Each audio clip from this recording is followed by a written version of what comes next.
In this video, I'm going to demonstrate the new InstantOn capability of Liberty, which together with the underlying Semru Java runtime enables Java containers to start up to 10 times faster than before, providing the startup benefit of natively compiled Java without any of the development or runtime compromises of alternatives like GraalVM.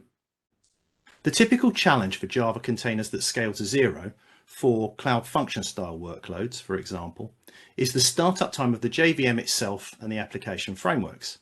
Scale to zero is all very well, but it's only useful if scaling back to one instance is really fast. Liberty InstantOn eliminates 90% of that startup time by moving it out of the container instance startup and into the build step of the container image. Crucially, there are no constraints on application API usage or configuration, so any application can benefit, and all the normal facilities of the JVM, like optimized throughput and memory management, are available without compromise. We do this by providing a checkpoint and restore capability in the Liberty runtime so that applications can just write off the back of that without being aware. In the picture here, you can see an extra step that occurs during the build of an application container image. In this extra build step, the application container is started and Liberty records a snapshot checkpoint before the application processes any work. And remember, this is happening during the build process. The checkpoint is then added to the container that's executed at runtime. When deployed into the target environment, each time a container instance is started, the runtime state is restored from the snapshot in the image and the application continues its execution from the checkpoint. The InstantOn capability takes care of all the compensations that need to occur at restore, whether it's managing time-related calculations, initiating random seeds, or establishing execution environment variables. The application is unaware, and each time the container instance starts, it's restored from the same snapshot. The only application-specific choice that needs to be made is the point at which the container checkpoint should be taken during the build process. There are three choices. The first is after the Liberty runtime itself is initialized. The second is after the application metadata is processed. And the third is after the application is started, but before any ports are open, so before the application can do any work.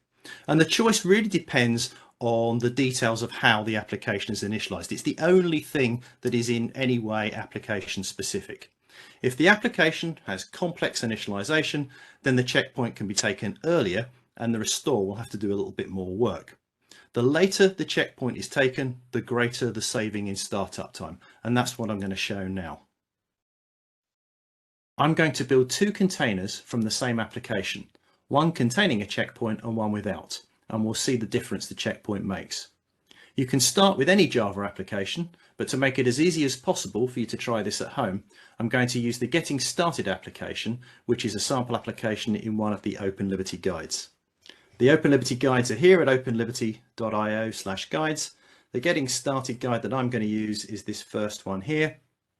And the only prereq for this sample application is a Java SDK to build it and a container runtime to run the container in. So for this demo, I'm going to use Podman to create and run the containers. The first step in the guide is to clone the Git repo for the sample application, and I've already done that.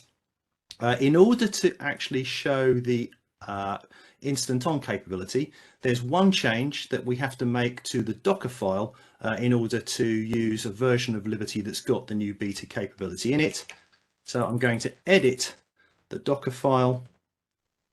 We just need to change that to the Liberty Beta InstantOn version of the container that will then build the application on top of. It's a simple micro-profile application, so there are a set of capabilities that it provides, and as with any other Liberty application, there are a set of features that are defined to provide those capabilities. So there's micro-profile metrics, micro-profile health, config, and the REST API feature. I'll now build the normal container image as described in this guide.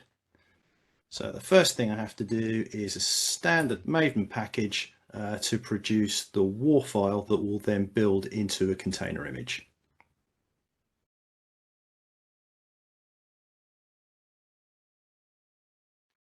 We can then create the container image using the Docker file that I just edited.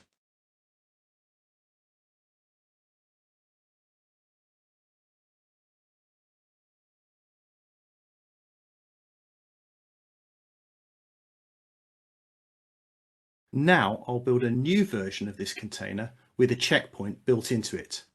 I'll do that by running the container I just created and specifying that it should take a checkpoint and then exit. In this case, I'm going to explicitly direct Liberty to take the checkpoint at the latest point possible after the application is initialized by specifying checkpoint equals applications.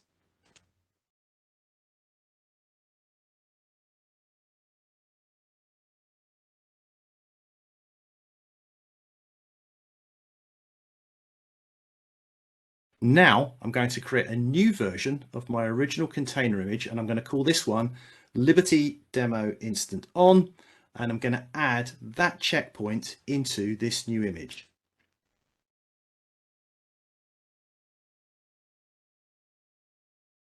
I can now run both of them and we'll see what the respective differences are. So this is the container image that doesn't have the checkpoint in it. It's a relatively simple application, so it comes up fairly quickly anyway. As you can see, this has started in about 6 seconds. So now let's start the version that has the checkpoint in it. You'll notice the 3 capadd options used when running the container. These grant the container the 3 Linux capabilities that are required to process the restore. And as you can see, this version of the container came up in 0.36 seconds, which is about 20 times faster. And we can take a look at the running container. It's a simple REST application, as I mentioned earlier on, that exposes health endpoints. It provides metrics for the application that's running there, where we've only hit the application once, so the request count is 1. And all it does is simply return the Java system properties of the application. So it's just a simple REST application. The checkpoint that's burnt into the image is completely portable. The image I just created has a checkpoint taken while running in a Fedora VM under the Windows subsystem for Linux. I can push that up to an image repo and deploy it into a RHEL VM in OpenShift, and the restore in that environment is identical using exactly the same checkpoint. To demonstrate this, I'll tag and push the InstantOn version of the container to a remote repo. So there's the tag. Let's push it to my remote repository.